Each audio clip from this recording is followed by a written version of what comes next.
everyone talks about low back issues. What about mid-back issues?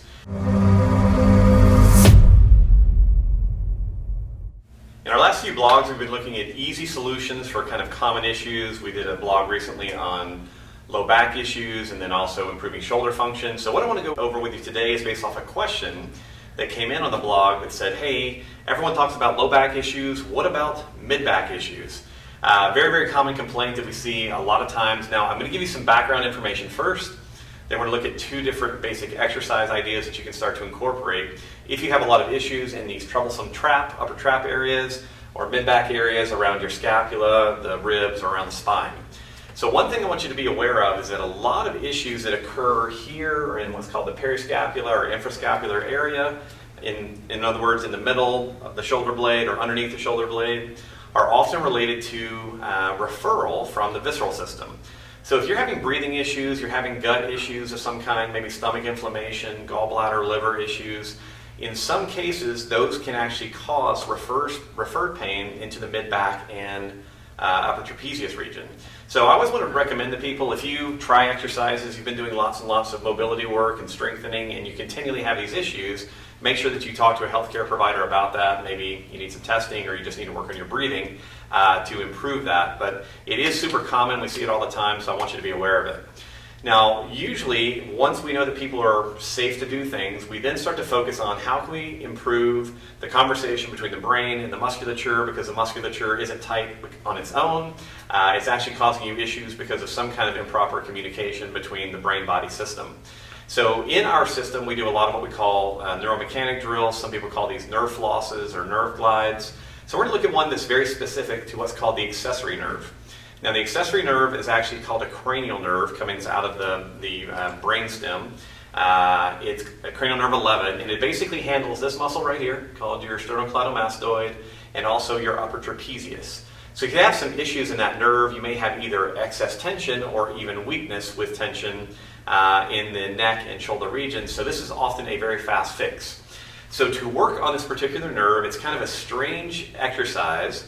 Our basic rules when we teach neuromechanic drills: go slow, don't overdo the tension. I want you to work on a level 3 out of 10 tension in the beginning, which means you may just feel like an odd stretch. It'll feel a little bit strange, but I don't want you to go any deeper or more intensely into it. All right, so let's get started. We're going to start up nice and tall. Let's assume that I'm having some issues on my right upper trap or maybe my right upper back. So to focus on the right side, here's what we're going to do. We're going to take our right arm, we're going to relax it, maybe with a little bit of elbow bend. We're going to retract the right shoulder blade. So in other words, we're going to pull the shoulder blade back toward the spine. We're then going to depress it or pull it down. All right, so step 1, pull the shoulder blade back. Step 2, pull the shoulder blade down. Now, take your neck, tilt away. So since I'm working on my right side, I tilted my head to the left. Now from here, you're going to do a little chicken exercise. You're going to push the head forward. That should start to build up some significant tension. And then finally, flex your whole head forward and then do a little additional chicken movement. In this position, you should feel kind of this weird stretching sensation in that upper trap. And then you can just do a little variation of that chicken movement forward and back, or just flex and extend the head and neck. And that should, again, impact the nerve that's going into that upper trap muscle in a good way. Now, this is a hard one to feel for some people. The number one mistake people make is they do this. They retract, they depress the scapula, tilt, and do this. And as soon as they make this motion happen, they let the shoulder pop up again. So the shoulder must stay down and back the entire time. And you're going to use the head and neck motions as the primary driver for the stretch.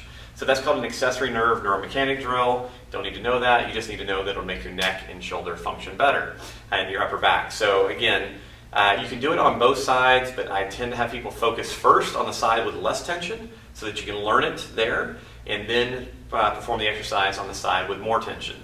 Now, once we have the musculature calmed down, maybe we are a little bit more stable, we have a little bit more relaxation in the upper trapezius muscles, we then can start to focus on some of the mobility exercises for the upper spine. Now, in general, anytime we're working on the spine, we talk about conjoined movements. So if you watched our low back video, you know we did things like we would glide left and then tilt and then turn. We're going to do the same thing in the upper body. The biggest issue here is that most people that haven't done a lot of mobility training have a difficult time isolating the thoracic spine or mid-back in order to do mobility work. So usually what happens, we say, hey, I want you to do some lateral tilting in your mid-back, and they instead do this. So they bend from the waist, they don't actually bend from the ribs. So when we focus on these exercises, you're going to be thinking about moving your ribs and the space between your shoulder blades. We're going to follow a very similar model to what we did with the low back, but the way that we tend to teach this is by using a resistance band, because a resistance band often will help guide your brain to know how to make the movements best occur. So you want to take a fairly heavy resistance band, fix it on something that's not going to slide or move towards you. You're then going to climb inside the band, all right? And you actually want it underneath both arms around your rib cage. Now, you can always hold it in front to make it comfortable for you. Now, once you have that positioning, you need to step out until you feel some resistance from the band, particularly in the lateral side of your rib cage. So we're from this position, all that we're going to focus on is first gliding our rib cage to the side, right? So this is just called a thoracic lateral glide. Your low back is going to be involved to some degree, but we're trying to isolate, again, the motion to that rib cage. Once I can do that lateral glide, I'm now going to glide and hold and flex and extend, and then relax. Again, glide, hold, flex, and extend. The way that you'll know that you are doing it correctly is that you'll again feel this kind of strange mobilization or stretching sensation on the side closest to the band. So as I'm sliding to my left, flexing and extending, I'm feeling most of the work happen in that left rib cage and left spinal area, all right? So once we again have that lateral glide, flex, extension, we now want to add some additional movements to it. So we're going to add rotation. So we'll set, do a lateral glide, flex, rotate left, rotate right, reset. Glide, extend, rotate left, rotate right. And you can see that the rotations are actually quite small. It's not a full body rotation. I'm not trying to move the band that much. The band is there to guide me into how to make the movements happen. The cool thing is you will quickly be able to identify what combination of movement patterns actually will help reduce your tension. Because usually what will happen is this. You find the good direction, you do this, glide, flex, left rotate, that feels good. Glide, flex, So if you get the sensation from one direction, you know that you need to slow that down, make it smaller and easier, or maybe even avoid it at first, and just focus on more of the lateral glide and the flexion component or extension component.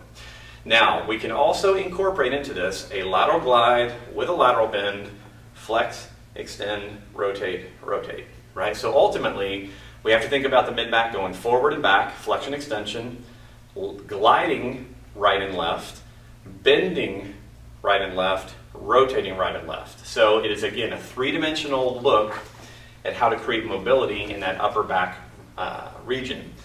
Now, the way that you target areas is important. In general, you want to start with the band relatively level.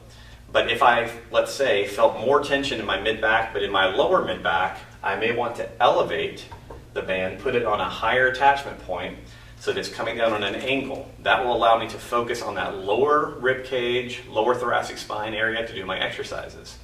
Conversely, if I want to work on the upper section, which is where lots of people have issues, move the band lower so that I now have this upward angle. I have to secure the band a little bit more in order to do that, but then as I start to work directly against the resistance of the band, it allows me to focus higher up in that mid-thoracic region, or in the thoracic region. So, the basic idea behind all this, prep the musculature and nervous system by doing the accessory nerve glide first that we did originally, and then begin exploring these small controlled three-dimensional motions utilizing a band to help guide you into how to create the movement. Most mid-back issues that we run into, again, are related to breathing, maybe something going on in the abdomen, but if you do have very specific movement restrictions, that can also cause you lots of issues. So give this exercise a try. If you have questions about it, let us know. Also, to help understand the process, please check out some of the previous blogs, particularly on the low back. Thanks, guys. Enjoy.